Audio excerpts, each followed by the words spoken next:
दोस्तों, जैसा कि आप सबको मालूम है कि हमारी जमीन का 75% हिस्सा समंदर के नीचे है और ये समंदर इंसानी तारीख की इब्तदा से लेकर अब तक अपने अंदर बहुत से राजों को पोशीदा रखता है। और जब इन राजों से पर्दा उठाया जाता है तो ऐसी नाकाबिले फहम चीजें दरियाफ्त होती हैं जिनको देखकर साइंसदान भी दंग रह जाते हैं। व्यूअर्स, हमारी जमीन का ये ताकतवर समंदर स्पेस से ज्यादा पुरअसरार है। बहुत से काबिल फहम साइंसदानों का ये मानना है कि हम मार्स की सतह को समंदर की तय की निस्बत ज्यादा अच्छे तरीके से जानते हैं और इसी वजह से समंदर का 95% हिस्सा आज तक अनएक्सप्लोर्ड है और हम सिर्फ इसके 5% हिस्से से ही वाकिफ हैं। तो आज की इस वीडियो में हम बात करेंगे चंद इंतहाई दिलचस्प और पुरअसरार डिस्कवरीज के बारे में जो डीप सी डाइवर्स को समंदर के इस 5% हिस्से से मिली हैं, जिनको देखकर यकीनन आपके भी होश उड़ जाएंगे। तो बढ़ते हैं वीडियो की तरफ। Under water Stonehenge. इंग्लैंड में मौजूद स्टोनहेंज का मामला आज तक सुलझा नहीं कि आर्कियोलॉजिस्ट के सामने एक दूसरा स्टोनहेंज भी सामने आ गया, वो भी समंदर की अजीम गहराइयों में। 2007 में आर्कियोलॉजिस्ट मार्क हॉले ने मिशिगन लेक ऑफ अमेरिका के नीचे अलग अलग रंग के अजीब तरह के पत्थर देखे जो कि ठीक उसी तरह से अरेंज थे जैसा कि इंग्लैंड में मौजूद स्टोनहेंज के पत्थर। इन पत्थरों के साथ छोटे साइज के गोल पत्थर भी मौजूद थे जो कि कई किलोमीटर तक फैले हुए थे। और सबसे हैरानगी वाली बात यह है कि इन पत्थरों में से एक पत्थर पर 10,000 साल पहले पाए जाने वाले हाथी मैस्टोडाइन की तस्वीर थी। साल 2007 से लेकर अब तक इन पत्थरों के राज के बारे में कुछ भी ठीक तरह से पता नहीं लगाया गया और इन पत्थरों को देखकर इस बात का अंदाजा होता है कि पुरसुकून सतह वाला समंदर जो हमें जिंदगी बख्शता है, इंसानी तारीख की बहुत सी तहजीबों को अपने अंदर समा गया है।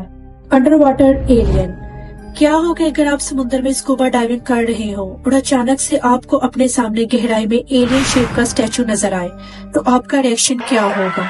जी हाँ दोस्तों, रशियन कोस्ट की गहराई में स्कूबा डाइविंग करने के दौरान एक ग्रुप ने अपने सामने अजीब सी एलियन की तरह नजर आने वाला ये स्टैचू देखा। इस स्टैचू के मंजर आम पर आने पर बहुत से लोग इसको देखकर खौफजदा हो गए, लेकिन इसके पीछे की वजह ये बताई गई कि ये स्टैचू किसी कमाल आर्टिस्ट ने मजाक के तौर पर बनाया है और इसको समंदर के नीचे रख दिया है ताकि वो स्कूबा डाइवर को डरा सके।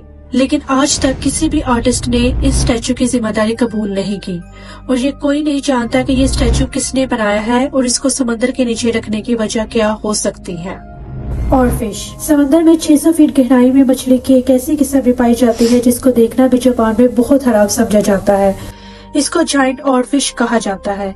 इसकी लंबाई तकरीबन 50 फीट से भी ज्यादा हो सकती है और इसको देखते ही पहला ख्याल ये आता है कि ये कोई समुद्री सांप या सी मॉन्स्टर है।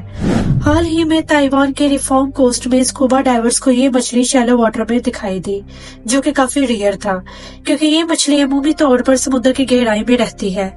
लेकिन जापानीज मेथोडोलॉजी के मुताबिक किसी और फिश का शैलो वाटर में आना एक बहुत बड़े नेचुरल डिजास्टर की तरफ इशारा है। लेकिन एक्सपर्ट्स का कहना है कि जब ये और फिश मरने वाली हो तब ही ये तैर के शैलो वाटर में आती है। Frilled shark. फ्रिल्ड शार्क समुद्र के बॉटम में रहने वाली एक ऐसी सी क्रिएचर है जो दिखने में इंतहाई दिलचस्प और खौफनाक नजर आती है। इस शार्क का जिस्म डायनासोर की तरह और मुंह सांप जैसा है। इसके मुंह में 300 से ज्यादा दांत अंदर की तरफ मौजूद है और इसके दांतों की इस डायरेक्शन की वजह से कोई भी चीज अगर इसके मुंह के अंदर चली गई तो इसका वापस आना इम्पॉसिबल है। फ्रिल्ड शार्क की लंबाई तकरीबन 6 फुट तक हो सकती है और इसके शिकार करने का तरीका बिल्कुल सांप जैसा ही है। 2007 में जापान के एक मछुआरे ने फिशिंग के दौरान पहली मर्तबा इसी क्रिएचर को पकड़ा और वाइल्ड लाइफ के इदारे ने इस क्रिएचर को सी वाटर पूल में रखा, जहां पर पहली मर्तबा फ्रिल्ड शार्क के वीडियो और तस्वीर मंजर आम पर आई।